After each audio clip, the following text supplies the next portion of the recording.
For thousands of years, it's been a maritime tradition for each ship that enters service to have a ceremonial godmother. Godmothers are entrusted to bring good fortune to the ship and to bless the safety of the crew and all who sail on her. To many, it may seem strange to refer to an inanimate object as she. So why do we refer to ships as her? There are a few different explanations. One theory is that in some languages where nouns are referred to by a gender, that the word ship would often be feminine. In Latin, for example, the word for ship, navis, is a feminine noun. But others think it's a reference to the female figure such as a mother or a goddess who would be responsible for guiding and protecting the ship and its crew. The ceremonial naming of a new ship was common as far back as the Roman era. Before a new ship set sail, Neptune, the Roman god of the sea, would be called upon to watch over it, ensuring its safety. Wine would be drunk in the god's honor, and water poured upon the ship as a blessing. So through the centuries, different cultures and religions developed their own ceremonial traditions to launch a new ship. Those involved in the ceremonial launches were not always women. And in fact, the original idea of a ship's sponsor was often a male. In the 1600s in the United Kingdom, the gunship Prince Royal was reportedly christened by the Prince of Wales, who sipped from a special cup before pouring wine across the deck. There's some debate amongst historians as to when the first ship naming ceremony took place in the United States. Some point to the launch of the warship USS Constitution in 1797. After 2 unsuccessful attempts, Captain James Sever is reported to have broken a bottle of old Madeira across the bow to bestow good luck on the ship as it successfully entered the water in Boston Harbor.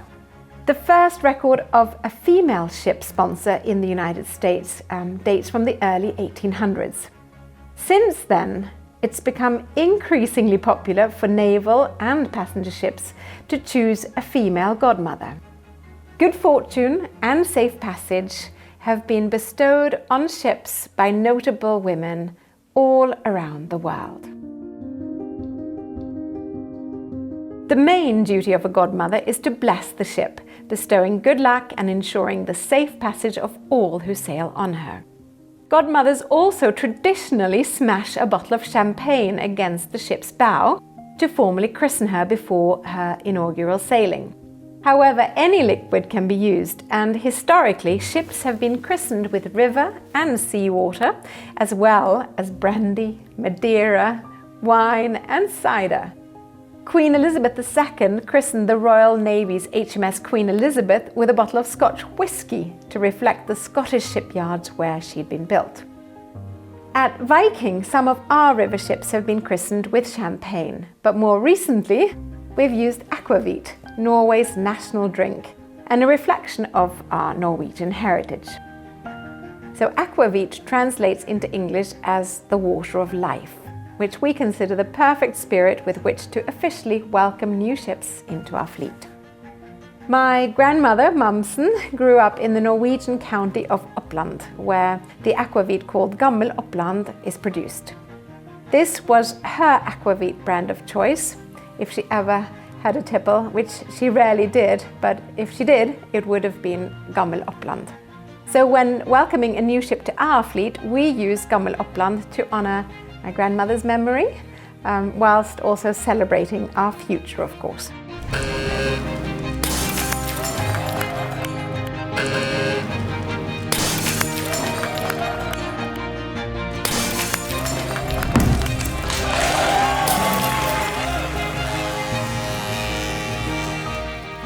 You see me now in my office in Basel. All my visitors always ask me, why do you have so many broken champagne bottles here? As you know, there's an old tradition to break a bottle by naming a new ship. And on this wall, you can see 58 bottles, what means that during the last 10 years, Viking built 58 longships. And this is very useful for me. I will never forget these 58 ship names and their years of construction. Here at Viking, we've honoured many wonderful women as godmothers of our ships, and I'm humbled and very proud to say that this includes myself, as I got to name the Viking.TV together with my goddaughter Maya a few years ago.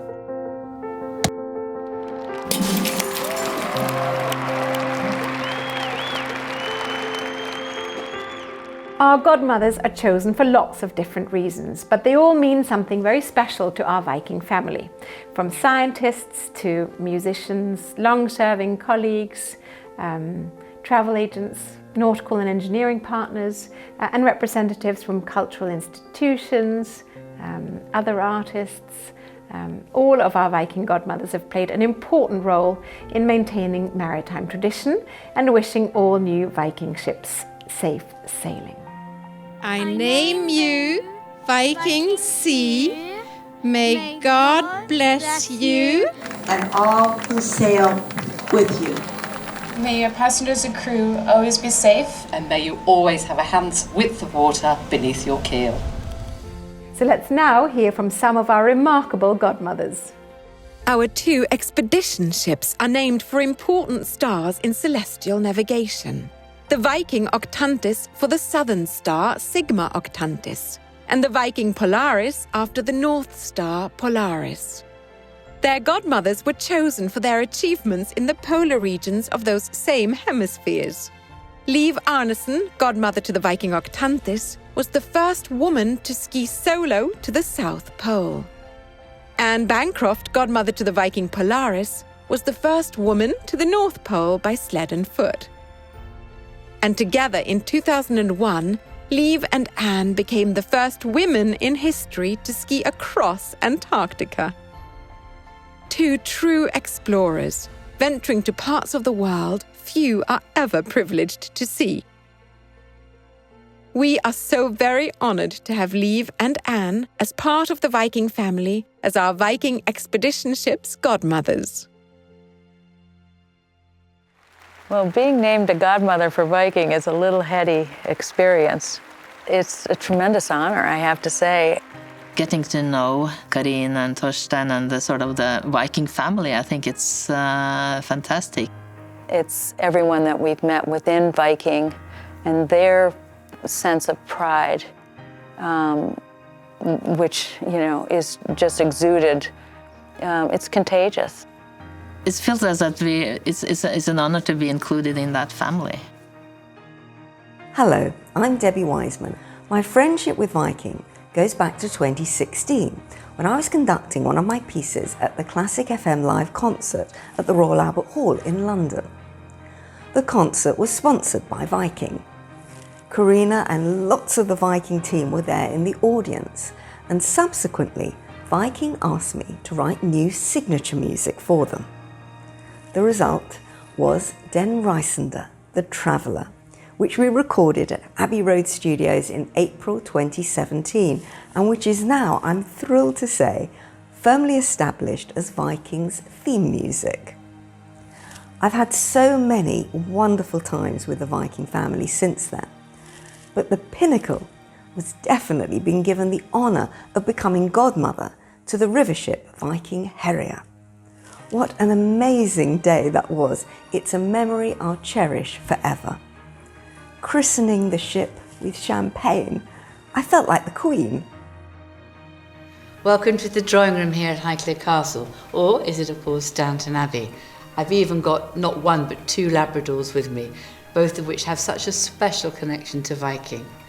And I'm standing next to a model of a ship.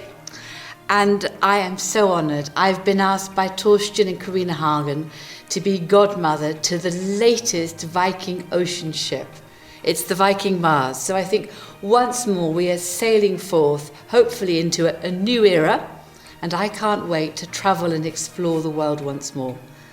I was also asked to be godmother to a riverboat, the riverboat Scardi. So that was an earlier honour, and that was christened in Amsterdam. So perhaps this is my second time, and this time the christening is going to be in Malta, a lovely, beautiful, warm island in the middle of the Mediterranean. And I hope all those who then thoroughly enjoy sailing on the Viking Mars will have wonderful travels throughout the world. and I'm certainly looking forward to the christening in May. I will never forget the moment I was told I was to be honoured to become the godmother of Viking Venus.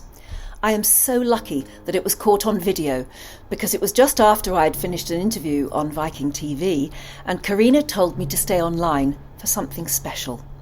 So I live in Norway, and I've been given a pleasure today to ask you this question. And you have a box there, so if you please could open the box and the card.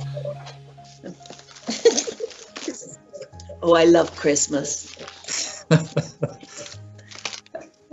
Here's my bottle. Oh. Remember with aquavit, after 3 shots you start speaking Norwegian. This is not a gift. This is a question. Remember? This is a question. Well, it's a gift and a question. Ooh, a beautiful box. I love the box. Can you see me? Can you? Yes. Well, yeah, good. It's a ship. I said to Connor, my son, I bet it's a longboat, a Viking longboat. Oh, it's an ocean ship. Yeah, and it is quite long. It is long. Which one is it? Congratulations. Oh, that's beautiful. She should open the card too, shouldn't she? Yeah, you have to open the card. That's beautiful. Thank you so much.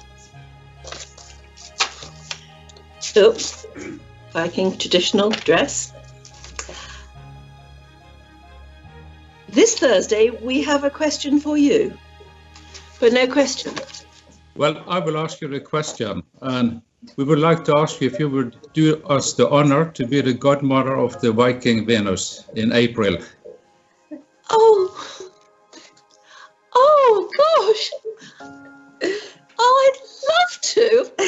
Thank you. Love to. Oh, I can't think of a. Oh, I can't think of a more brilliant thing. Well, We would love to have you there too. Oh, and you're already such an important part of the Viking family, but that really makes you a very key member of the family. I would absolutely love to. It's beautiful. Yeah. Oh, well, isn't that? Thank you so much. It was overwhelming. I've told many people since that apart from the pride I feel in my own family, especially my children, I have never felt such pride. To be asked to become godmother of a ship, and such a beautiful one, a sister ship and a sister godmother to others in the Viking line, an extraordinary honour. I guess all we godmothers feel a special bond with our goddaughter ships. I know I do. I feel Viking Venus has a character all of her own. She's brave, she's a little bit edgy, like her goddess namesake, she's feisty and utterly beautiful. And like the starry planet Venus in our night skies, she became a beacon of hope. In May 2021, as her namesake planet rode high in the evening and dawn skies, she beamed a path out of the darkness of the pandemic. I will never forget when we docked in Liverpool, almost inside the historic port city. I've worked there many times in the TV studios within the historic Albert Dock, so close to where the Viking Venus docked. I felt I could walk off my balcony and into those studios. And the local radio station interviewed me and asked how proud was I to be the godmother of the first ship to come into the docks in 14 months. And on our departure, they played loud on the speakers throughout the dock, "We are sailing," and "Time to say goodbye." It was so emotional. My 2 sisters who were with me waved from our balconies as we left the port, tears in our eyes. Sissel, I will never forget the wonderful, emotional and heartfelt message you gave me when you passed on the baton, or actually the Viking axe, to me with the honour of becoming the next Viking godmother.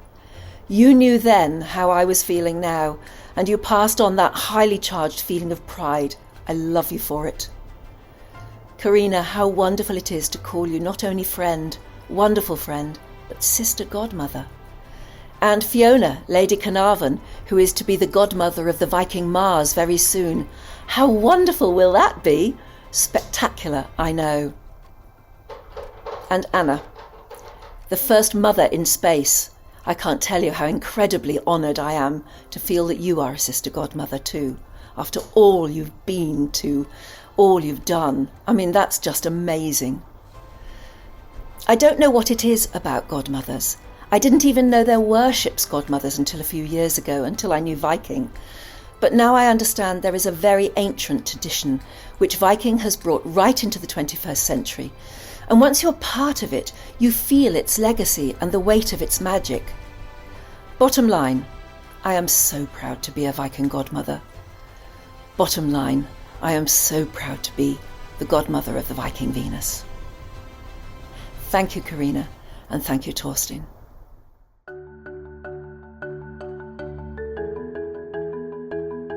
Hello, here from Madeira. My name is Cornelia Pfeifenberger. Original, I'm from Austria. I started 20 years ago. I was hotel manager on a new Viking ship, the Viking Sky. And we was traveling from Passau to Budapest. Since then, I was very happy because I could work on different long ships on all the rivers here in Europe. And every year we get an email or somebody calls us from Viking wishes Merry Christmas, Happy New Year. This happened also 2015. So they called me and said, yes, Connie, Merry Christmas, Happy New Year. And we would like to ask you if you want to be the godmother of one of our new longships. Can you imagine? I didn't know what to do. Should I cry? Should I laugh? Whom I should call first? And the second thing was what I'm wearing for the christening. So this christening was in 2015, and I never forget. I was walking on the red carpets with the captain, and I never felt so happy and proud myself to be part of the Viking family. And since then I'm working on the ships, and I had the great opportunity since last year to be tour director for Viking. So what I'm doing for the pre or the post family, I pick up the guests from the ship, I show them the fantastic Austria or Germany or Czech Republic, and then they're going back to the ship or they're going back home to the United States. Yes, ladies and gentlemen, I'm very, very, very happy. Oh, that was actually quite funny, because I got an email invitation from Torstein Hagen, our chairman, in early January that year. But at about the same time, we were notified by our IT department to watch out for spam emails in his name. So I wasn't quite sure if I should even open that email. But eventually I did, and I think I started to scream or something. So my daughter asked, "Mom, what's up?" And I told her, and I was super excited, yeah. It was thrilling. I think the entire day my body was full of adrenaline. From the time I arrived on board, the crew, they were super nice. They were treating us like celebrities. I had to see the hairdresser, photographs taken, practicing the speech. So it was quite busy actually. Until the final act of naming the ship and pressing that buzzer. In my case, it was the Viking Tyr, and it does feel like it's my ship in a way. And yeah, I've been working at Viking for almost 20 years now, and I still feel quite honored and very proud for having been chosen for that role. It's such a wonderful appreciation.